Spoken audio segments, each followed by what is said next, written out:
So again, thanks for coming. Yes, thank you for inviting me. My name is Claus Nymand, and I'm working in a small department out of Germany, which is called Product Management International Food and Feed. And I put my business card here at the table, so if you want to get hold of me later on, you can just grab a card and then we can get in contact by email or by phone. I'm 57 years old and I've been working as a farm advisor for many, many years. And 4 years ago, I joined KWS and I got employed in Germany. I have a home office in Denmark, but I work out of Germany. And I work in this very little special field, just with the crop rye, hybrid rye, for food and feed. And I've been working in Russia, Ukraine, Germany, Scandinavia, Baltikum, Great Britain, and now I'm also taking over part of this job here in the US, and I will work very closely together with my brother, that's Claus Nymand, and he is now situated in Denmark, Colorado, and he will be here. So, but I will cross the Atlantic Ocean every now and then, whenever I'm needed. I will talk about hybrid rye as a feed for pigs. And you can probably hear that English is not my native language, so if there's anything that you don't really understand, or if I just ask and we'll clarify, right?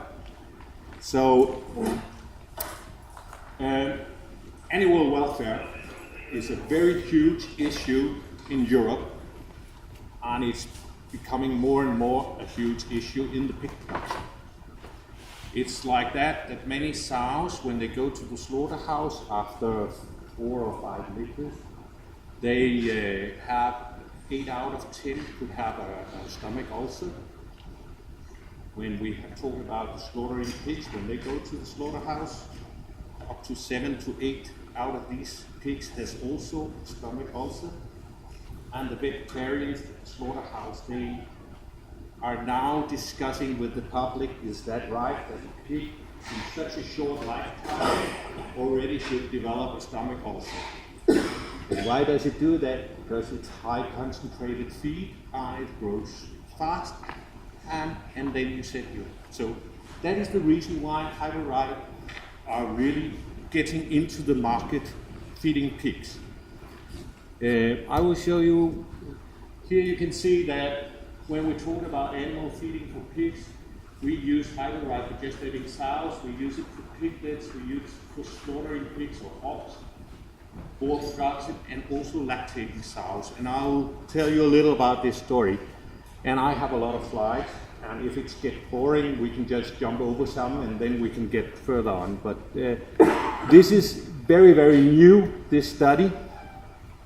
And why are we going to use rye for feeding pigs and sows? Because rye is cheaper to grow, it's cheaper to buy, and it has low feeding costs. And when you talk about rye, when you want to evaluate rye compared with the other cereals, you need to go into the production economy. You need to take everything into consideration and find out which crop is the cheapest one to grow, getting the highest yield. And that is, when we talk about the cereals, that is hybrid rye. So that's why it's been taken over by the pig farmers. It has higher productivity for the sow because of the beneficial fibers that are in the cereal. It contains these arabinosulfats, which is fibers. And when they are degraded in the stomach, it causes higher viscosity, and it slows down the speed in the intestine, and because of that, the sow eats over a longer time, which is good for the sow. It's better for the sow to have a longer time of eating. It takes less feed intake, it gives less stereotypes, and it decreases motivation to feed. And being a Scandinavian, being a person that eats a lot of rye bread, we know when we eat this dark rye bread that when it comes into our stomach, it gives us a feeling of being full for a longer time compared to wheat bread, white wheat bread. Yes? What do you mean by stereotypes? When we talk about stereotypes, it's like when you have in European sow hold, you need to have the gestating sows. They need to be in big groups of 80 sows. They are not. You cannot fix them in small boxes anymore. And there, when you feed them with wheat, and it gives their blood sugar comes up and down much, and that means that they are more violent to each other. So when you feed them with this high fiber content, they are less violent to each other and less stereotypes. Does it give a good meaning? Yes? Jakob, when you're running these comparisons, this is compared to all other small grains and corn? Nope. Okay. No corn is in this because this study is made in Denmark, and in Denmark we have in northern part of Europe. It's not very rare that we use a lot of corn in the diet for the pigs. It's more cereal grains, so it's wheat, it's barley, and it's oats and rye. So compared to corn, we don't have. Yeah. Complementary to that, you can also say that we actually have a rule that if you have the ability to use corn, we maximum can use 40% of the total mixture, because you know the whole European production of pork is for export, most of it, and nobody will accept this kind of fat that we're producing in the US in the export market. So we want a firm and white fat, and if you go above 40% of corn total mixture, then you get a totally different kind of fat. And you also have to remember a lot of our pigs is not the skin in us is not taken off. It stays on the cod, and we roast it together with the cod. And this is not possible if you feed them 100% corn. It's impossible. But there's difference between the different markets, and that means that when you feed with a lot of corn, it gets more yellowish. Also, the fat is more yellowish, and it's more fluffy compared to when it's fed with the cereal grains. It's not that fluffy. Yes. What's the main protein source of sheep? The main protein source, soya. Yeah, it is. Because we also found out that from the cereal grains, you can produce wheat with up to 14-15% of protein.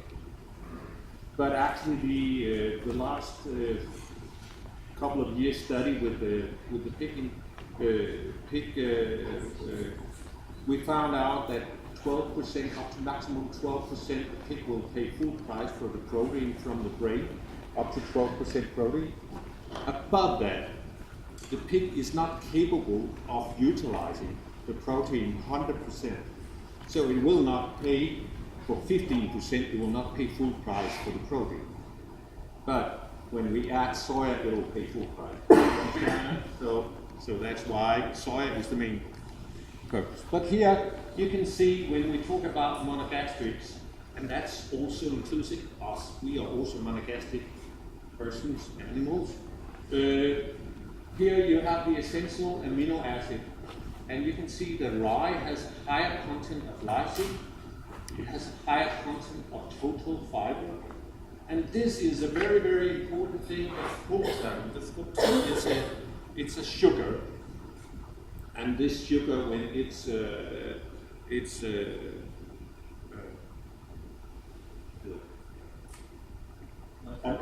metabolized, it does split up into small pieces, and this sugar is very good for the health.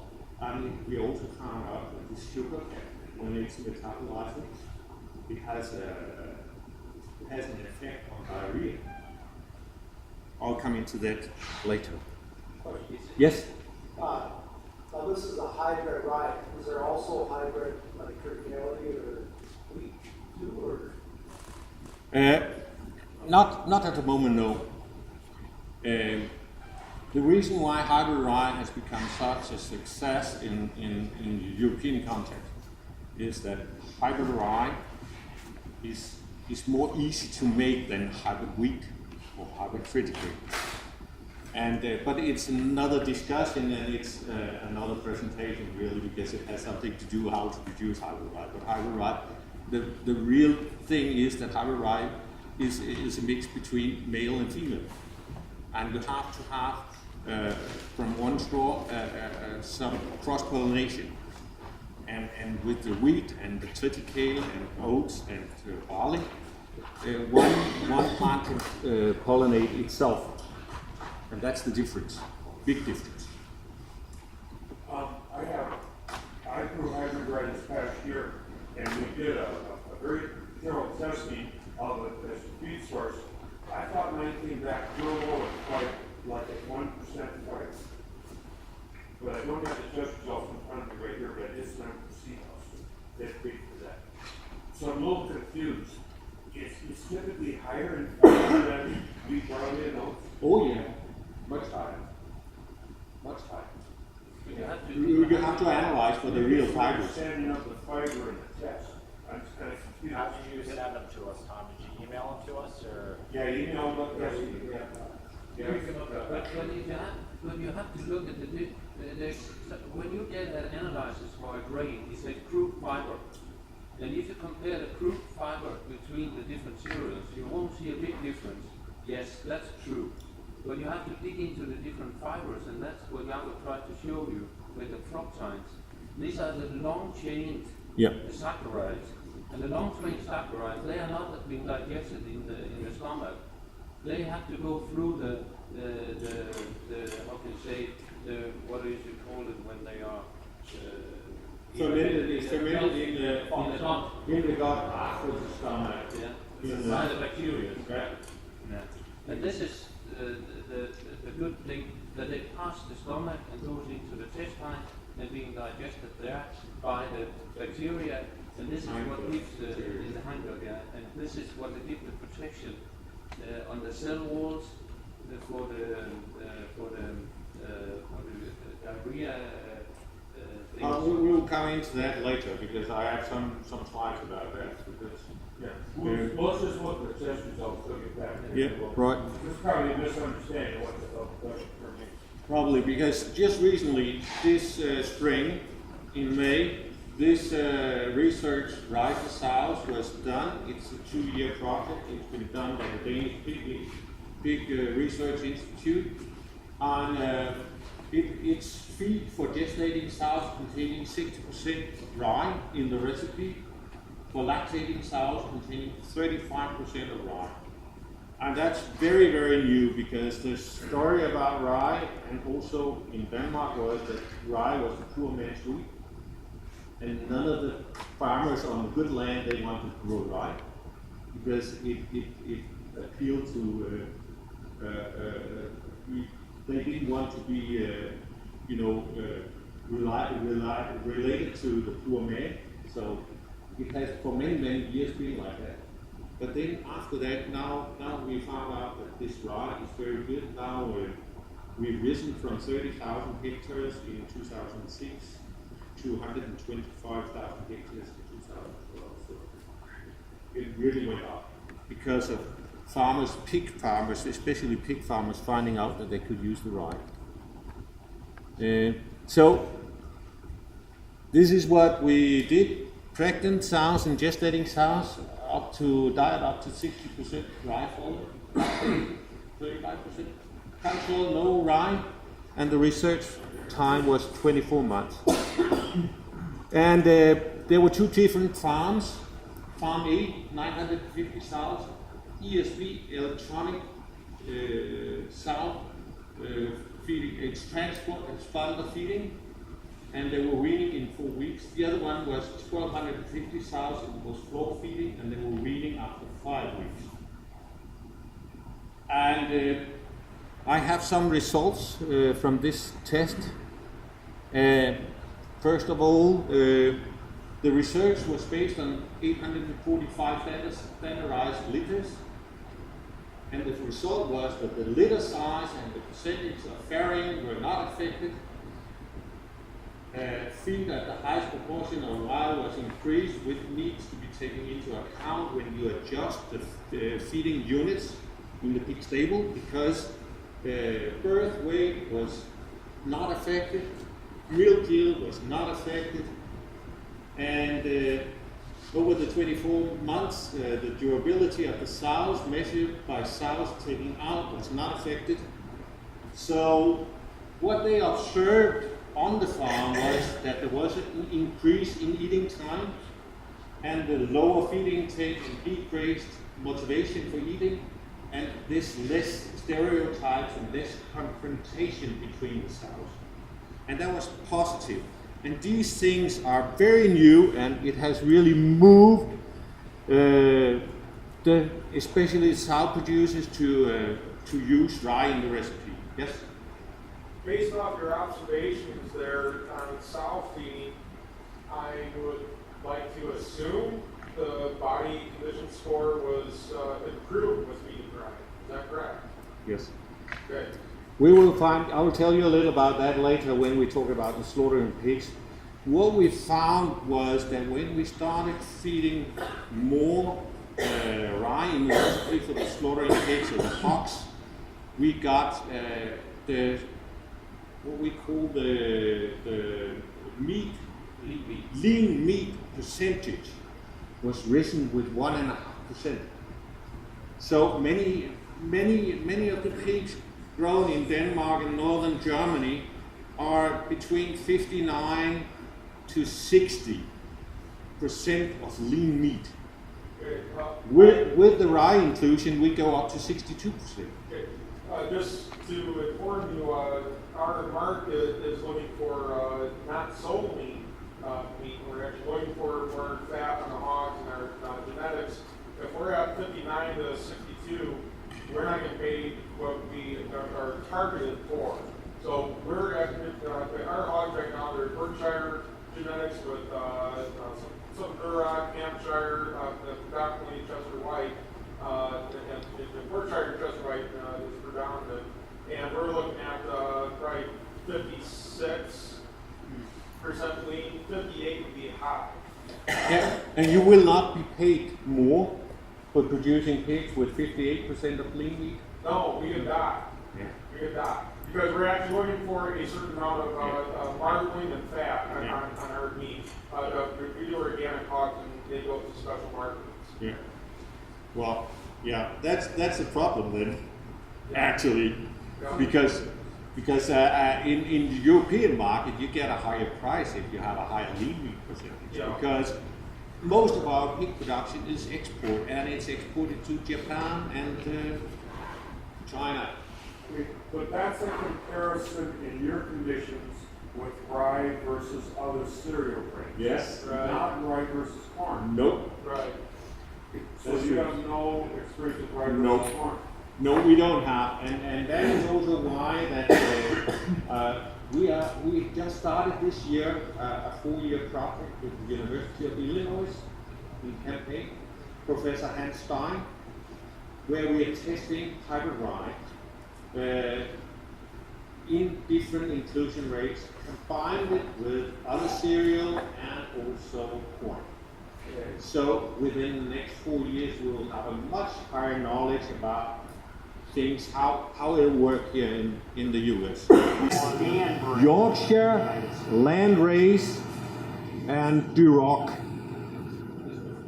This combination makes this Danbury. Okay, and bouncing off that, Yorkshire and Landrace are two breeds that the outer organic market actually does not want.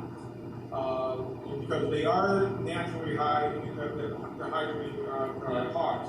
So that's not the meat that we're looking at. Nope. So what I'm saying is, we might be fine feeding the rye versus the corn, but our numbers are going to be totally different than what your numbers are.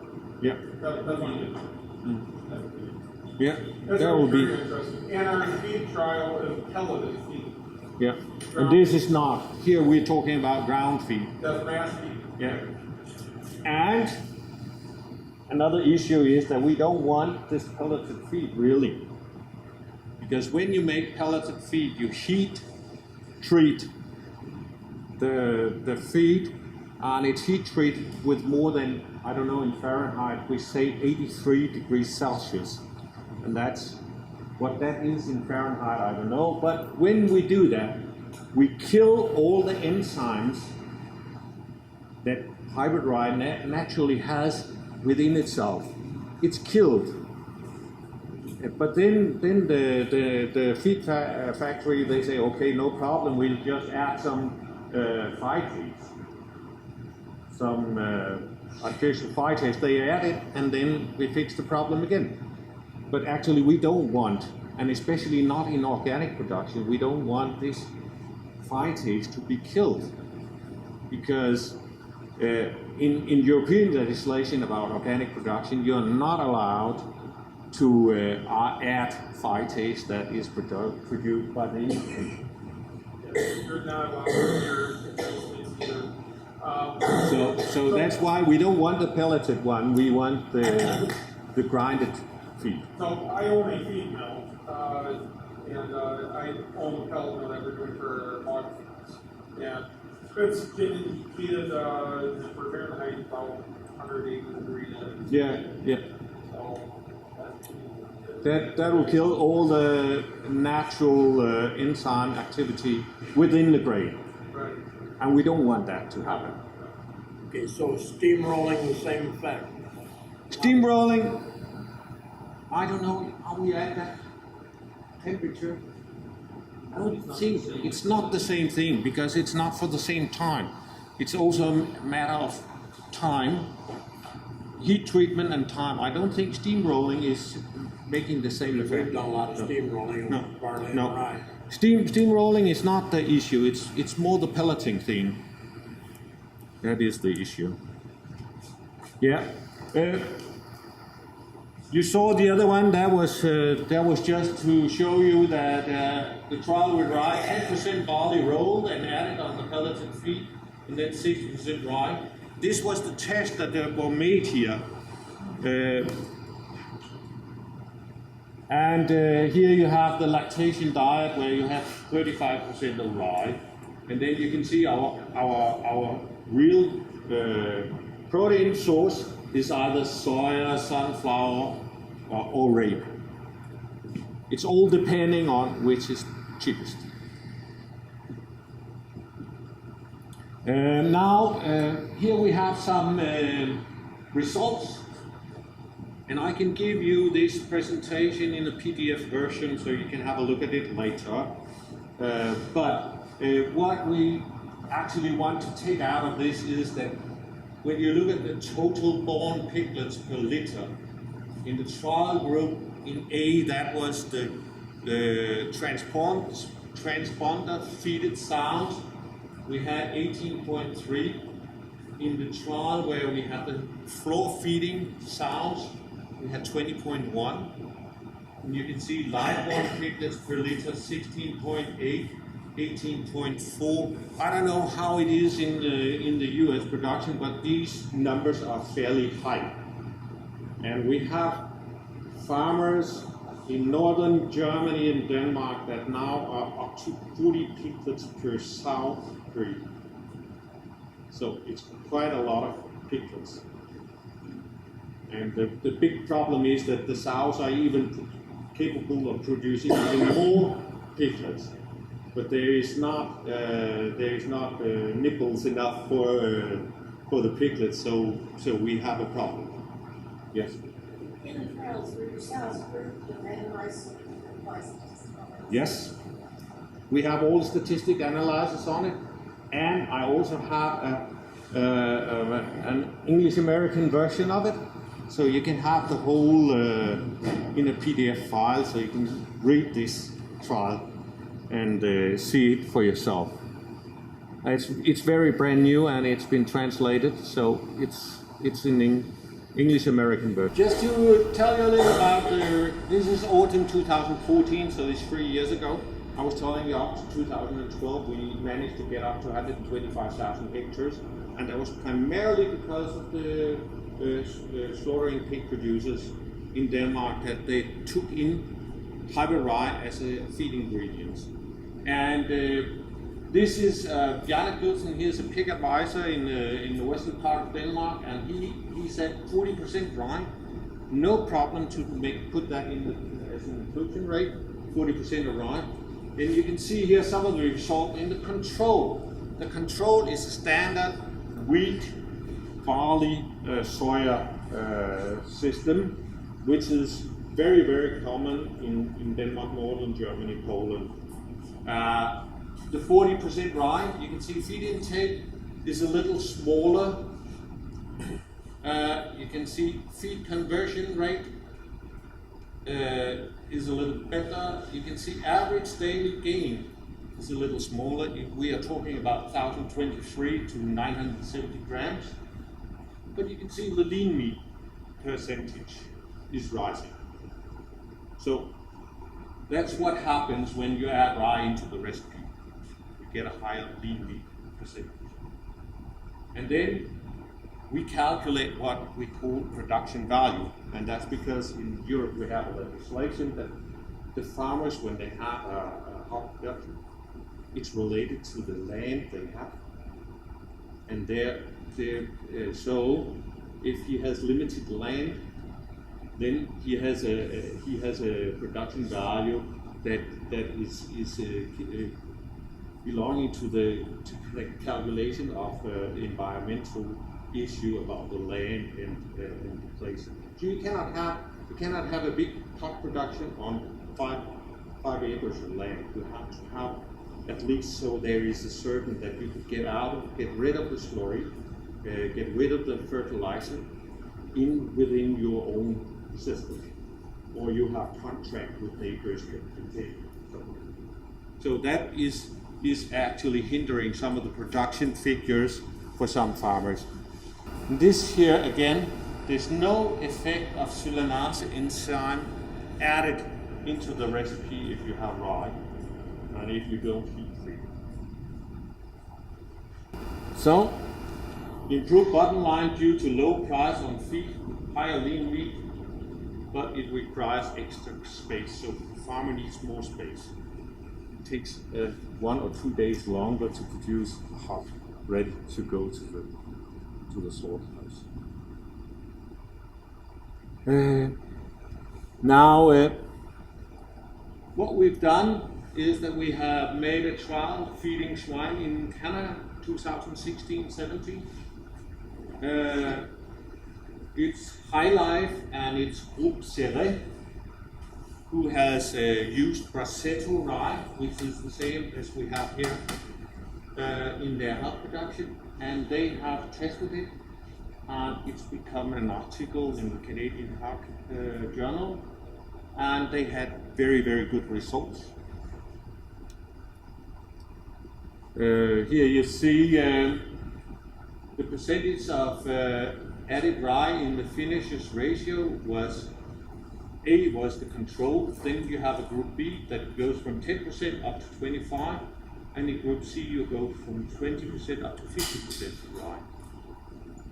Here you can see on the table 2, you can see the result, A, B and C, live weight, average daily gain, average daily feed intake, and feed per gain measurement. What was the rye replacing in this ration? Rye was replacing wheat or sorghum. Not corn, but possibly sorghum. Sorghum, yeah. Depends, when we talk about the sow producers, when they have the piglets, they start feeding, some of them start feeding already after 7-9 kilos. And they add 8-10% of rye. Because rye is a little sour in the flour and it gives a sour taste. And some farmers believe that the piglets are feeling better eating it later in their life if they are adjusted it from the very beginning. So you cannot generalize, but some farmers, they already added in the recipe for the small piglets, and others, they start when they are 30 kilograms. Now this is the enzyme that are a lot of it naturally within the hybrid rye. There's a lot of phytase in hybrid rye. That is also why when we're talking about hybrid rye germination, hybrid rye is germinating much faster than wheat, barley, oats. When it comes into the soil, right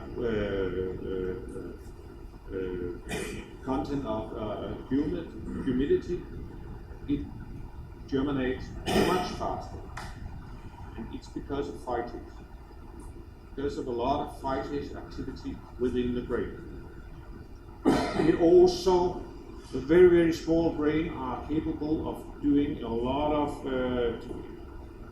development of the rooting system very fast in autumn. Hybrid rye, or rye in general, has a much higher production of roots, and they go very deep, down to 2 meters, very fast. And that's why that rye is, when you compare it with the other cereals, that it's capable of using less water to produce 1 kilogram of protein. Because it has a fast rooting growth. It gives also a lot of tillers. So, and that's because of phytase.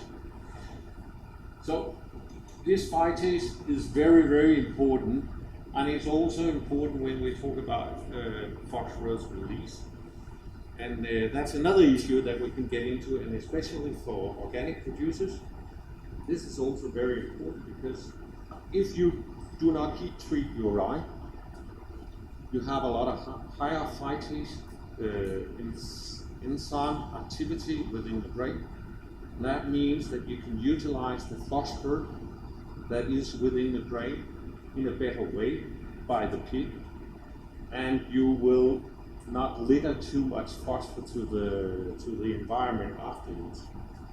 So Does that mean the phosphorus levels in the ration should be lowered in the pig diet? we are not that far at the conclusion, but we are looking very much into this issue now, because actually there will be another big research program in Germany, and in St. Louis this November there will be a German professor having a speech at the Dog Health symposium there in St. Louis, where he will talk about this focus on the better use by the pig of phosphor within the grain because of the phytase content in rye. Here you can see the different species, and you can also see mesas in here too. And when we talk about the phytase unit per kilogram dry matter from the different species of grain, you can see that rye has a much higher range, going from 1900 up to 5200 phytase units per kilogram of dry matter. And that is really interesting.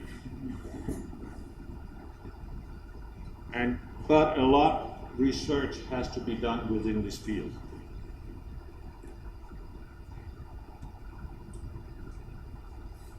See, this is what has been tested in Denmark. We've tested the phytase in wheat compared to different varieties of hybrid rye, Vicello, Palazzo, Butino, Bassetto.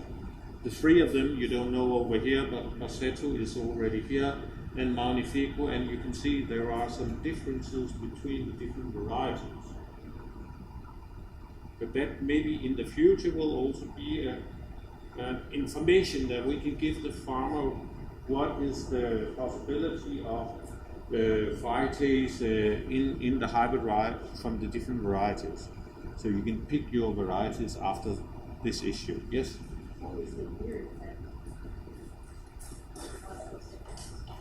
It's very, very difficult, but you can see there is a difference between the years, so there is certainly also a year effect.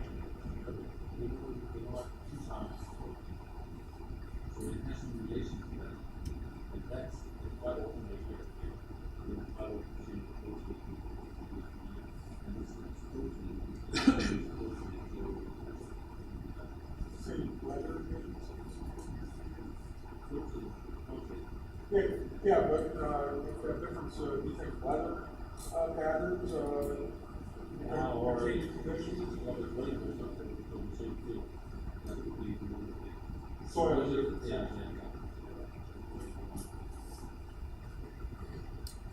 Yeah, and here's one of the researchers doing a lot of research within pig production. It's a French lady, Isabelle Le from the National Institute of Agronomy in France. And she has said these things, that antibiotic treatment of the sow will influence the microbiology flora of the gut, small and large intestine of unborn piglets. So, treating a sow that is pregnant with antibiotics actually not helping the unborn piglet to survive later on. It's an issue. It's something. Optimal gut flora amongst the piglets are indicators for the piglet's health and productivity, and probiotic microorganisms from the oligosaccharides, and that is the fructose. The fibers and resistant starch will pass through the gut and the small intestine, so it will be fermented in the large intestine. It's valuable feed for the good microorganism in the whole digestion tract of the pig. And this is new when we talk about pigs, but when we talk about human beings, it's not new. We've known that for years. And there's a lot of studies about rye influencing the human life. And we have a lot of scientific proof that this is working on human beings. And with the same digestion system as the pig, why shouldn't it work on the pigs too? So this is also something that has become more an issue now. So this gut health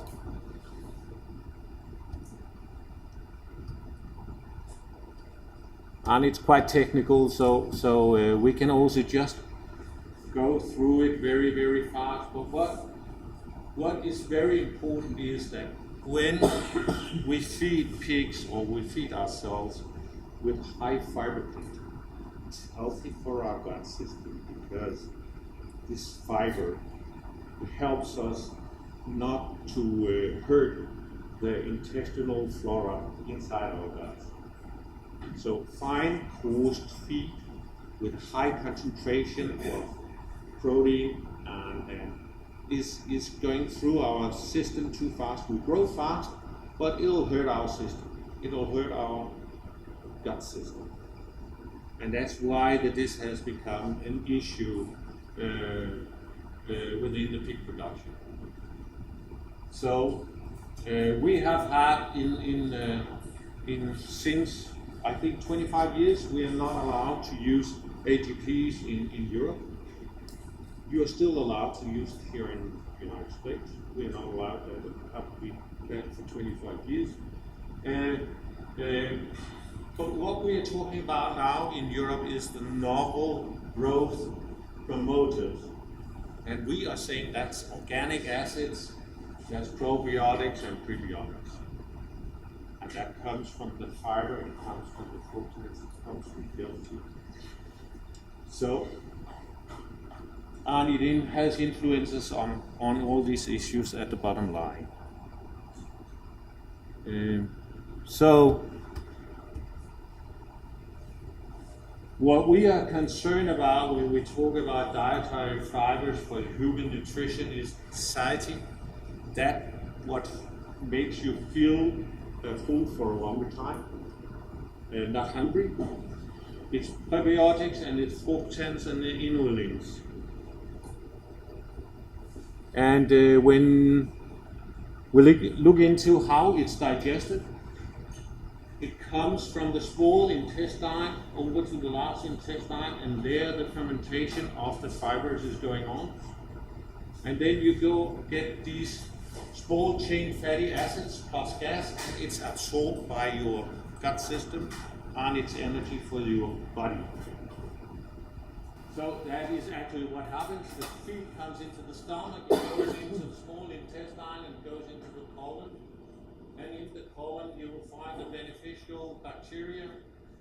And the more beneficial bacteria that you have compared to the potential pathogenic bacteria, the more healthy you are, the better you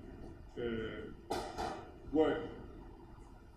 And the same thing is what happens within the pig.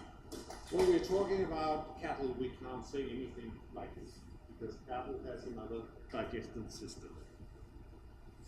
So I can see that this is highly technical, so I think I'll just go very fast through it. But we were talking about fructans, and it's what we call fructooligosaccharides, and they are increased dietary mineral absorption. It helps your bones, so the pigs get stronger bones with high content of fructans, and it improves your bowel function. So anti-constipation effect, and this is also well known. And here we have a test done within humans, where some patients has got placebo and others has got oligofructose, which is fructans again, and you can see an effect towards diarrhea. So this is also something that we are working very hard on to have a look at. But it works on humans, it should work on pigs too. And this is what we were talking about, these arabinosulfans, these fibers. They will be converted into butyrate, and butyrate will be taken up by the blood. And it's again a source of energy for the body, for the pig. It has here, it has some scientists already have shown that this butyric acid, which is butyrate, when it's converted into an acid, it has some effect on ulcerative colitis and cancer in human beings.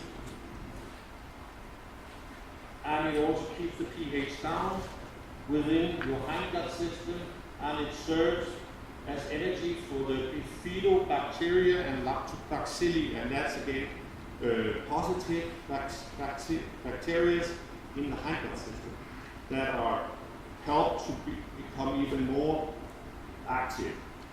I will just show you here again. Here you can see we were talking about dietary fibers, and Claus will explain, but here you can see total dietary fibers.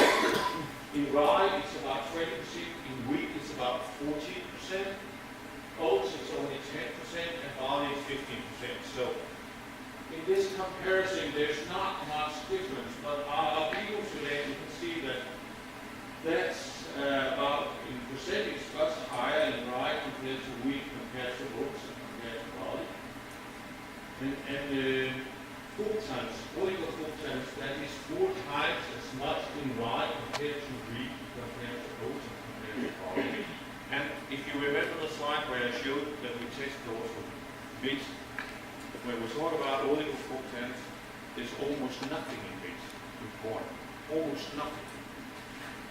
Question on that slide. Do you think those dietary fiber numbers are for the whole grain, or are they for, like in the case of oat, is that a whole oat, or is that an oat with the hull on? It's a whole grain. The whole grain, so with the hull on the oat. Yeah, it's with the hull on.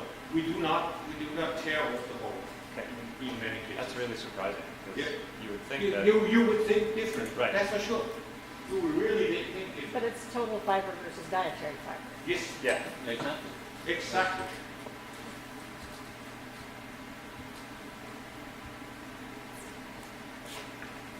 And when we talk about, again, that's just hanging up on the issues that I was talking about. When you look at phytic acids, rye has a higher content. You see there is a range comparing on depending on where you grow the rye, which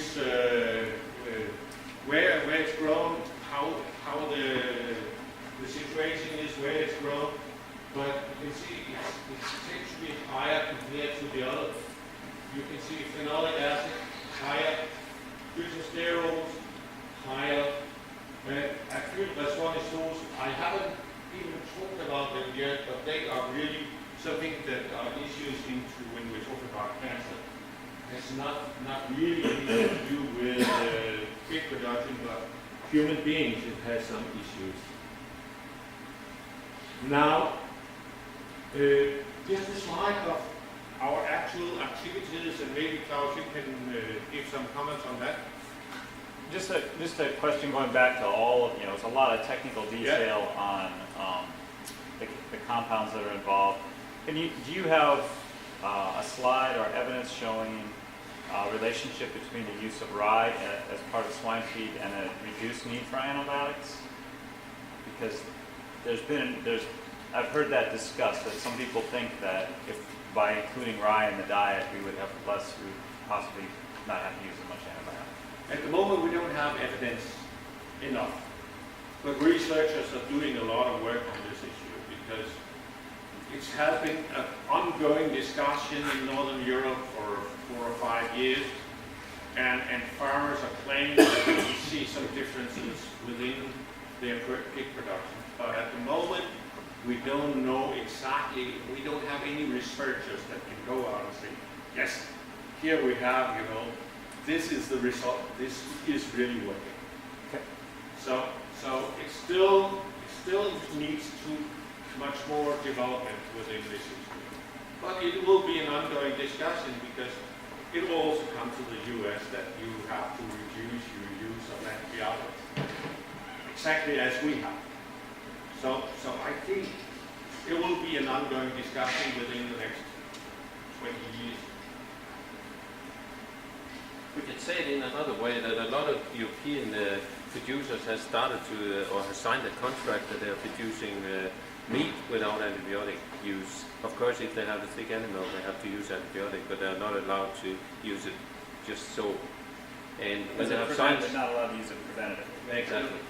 And when they sign such a contract, we have seen that they go in the direction of using higher percentage of dietary fiber in their mixture. That's clear.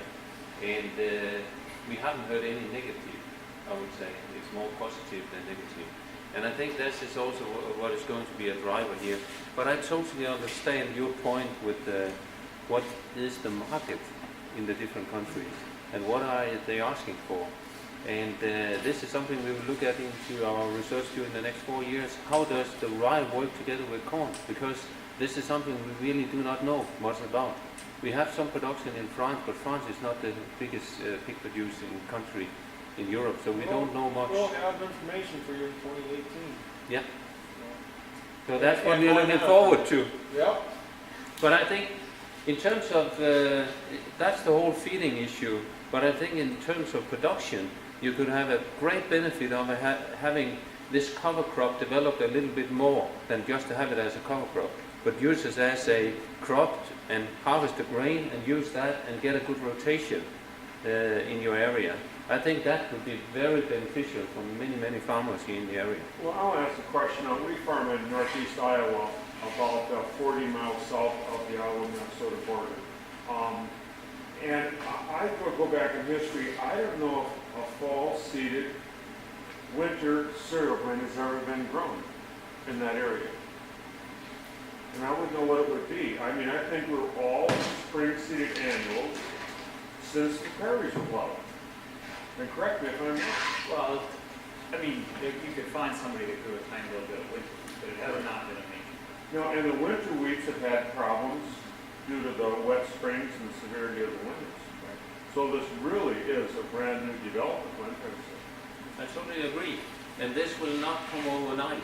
This development, it will take years to develop, that's for sure. And also to make sure that there's a market for this produced grain. Because if there's no market for it, nobody will grow it. Yeah. So that's something we have to develop together and to see the preferences of doing it. Right. So the thing, one of the things that I'm really excited about for hybrid rye is the potential for this to be a solution for large food companies that are looking to achieve objectives that are brought on either by their shareholders or by consumers. We want to see reduced greenhouse gases. We want to see reduced pesticide usage. We want to see reduced synthetic fertilizer usage. They want to see improved water quality. They want to see reduced erosion. And all of those sustainability objectives are very clearly met by a hybrid winter rye. It ticks all those boxes. What you're talking about is a very solid answer and solution to Iowa's problems. But it only works if they buy it and feed it to animals. Yes. We can grow it, and we can tick all these sustainability objectives, but if 15% of every bacon cheeseburger isn't winter rye, this doesn't work. Yeah, exactly. What about grain millers? Why would they not be interested in it? They're very interested in this, but this, we're here at the beginning of this, right? We got to do the feeding studies. We have to make sure that this can actually replace other elements in a feed ration. Believe me, the companies, the large food companies are aware of the benefits, are beginning to be aware of the benefits of cereals, and we've presented to them this summer. Several of the larger food companies have seen some of this information about hybrid winter rye, and it's a very exciting development for them. But for them also, they have to look at their entire supply chain, and any disruption in that supply chain is a big deal. So they have to absolutely make sure that it's going to work economically, that it's going to work in terms of animal health, that it's actually going to work in that system. So it's going to take some time, but it's pretty exciting to think that, a lot of you know, in 1950 there were 6.5 million acres of oats in Iowa. Last year there were 40,000, right? So we can grow small grains in Iowa. We just have to have something to feed them to, right? And so my dream is that DDG salesmen will have to hold a bake sale in order to fund them. Let's ask a specific question though. My test result for Arabic came back at less than 0.01%. Now, does that mean that the grain in my bin is safe for human consumption? Oh yeah. If it's less than 0.7. 0.01. Oh yeah. 0.01. Oh yeah. Oh yeah. Well, if you can understand, when we talk about rye for human consumption, we take 1 kilogram, 2.5 pounds of hybrid rye. Just take it out, a sample out of your bin, 2.5 pounds. If we find less than 5 pieces of ergot in these 2.5 pounds, then you are below. Oh wow. Then you are below 0.5.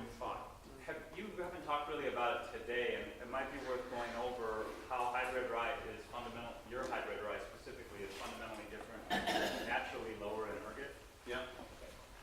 You have first of all, Can I just say what you were mentioning about getting this work into the food sector to help change agriculture altogether? We're talking a lot about meat production, but have we thought about dairy production? I think dairy would be a very good start. I can tell you that This is just about pigs. We have a lot of dairy also. yes, this is just a picture of where we are working with our different varieties, and I tried to spread out 2017 now even wider out. I'm trying to get into all the states except in the south because it's a winter crop and it won't get winterized in the south, so it won't work in the south at all. In wheat we have a lot of problems for the milling industry with fusarium. And fusarium, that's toxins, and this is a big focus. And we know that Dolaro is really one which doesn't get fusarium at all, also under organic production.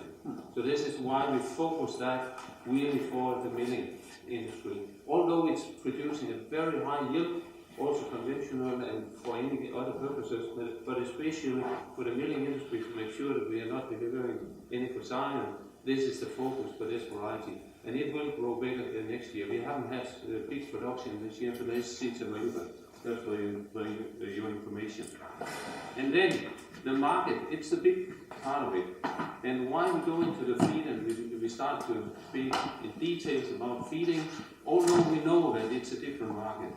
We want to see how it works together with corn here, and how, if we have a clear feeling that we can improve the health in the animals. We know we can do it in human beings. We therefore believe that we can do it in the animals too. And we hope we can combine it with corn in the best way. in order to improve the health also here, but keep corn as a main crop because we know it's the highest potential we have. Yeah. Do the hybrid rye, and particularly the Tularo, vary in gluten content from the open pollinateds? It's not very high. Gluten-free product. No, It's I know, but is it any higher, lower? And if you have gluten allergy, you can't tolerate Yeah. gluten at all. So that's not a. But if It's they're lower, high, yes. it's but- lower, but if it were higher, it might be able to be used in human baked goods at a higher Yeah, level. that's true. But I think this gluten, this is okay. It's difficult, but 90% of those who want to eat gluten-free today, they could easily eat gluten without any problems because they have no allergies towards gluten at all. And to my opinion, the gluten-free products is, to my opinion, worse to eat than the one with gluten because they add a lot of other chemicals instead to get it working. And this is what people forget. But okay, that's a totally different discussion.